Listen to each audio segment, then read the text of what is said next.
Hi hello, നമുക്കൊരു soya paneer തവ fry ചെയ്തെടുത്താലോ. അതിലേക്ക് ഞാനൊരു 200 ഗ്രാം സോയാ പനീർ, അതായത് തോഫു എടുത്ത് വെച്ചിട്ടുണ്ട്.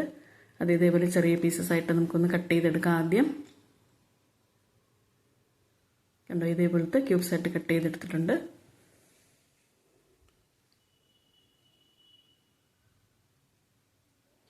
കട്ട് ചെയ്ത് വെച്ചു.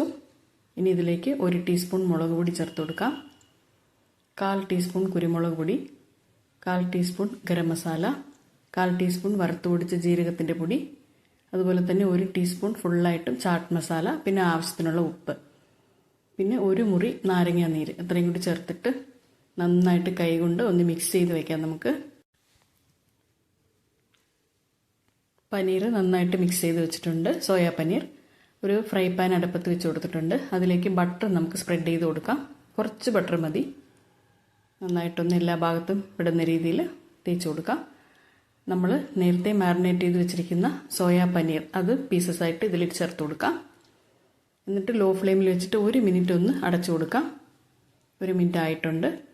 ഒരു വശം നന്നായിട്ട് ഫ്രൈ ആയി വന്നിട്ടുണ്ട്. ഇനി അടുത്ത വശത്തേക്ക് തിരിച്ചു മറിച്ചു വിട്ടിട്ട് ഒരു 3 മിനിറ്റ് കൊണ്ട് തന്നെ ഇതെല്ലാം നമുക്ക് നന്നായിട്ട് ഫ്രൈ ആയി കിട്ടും.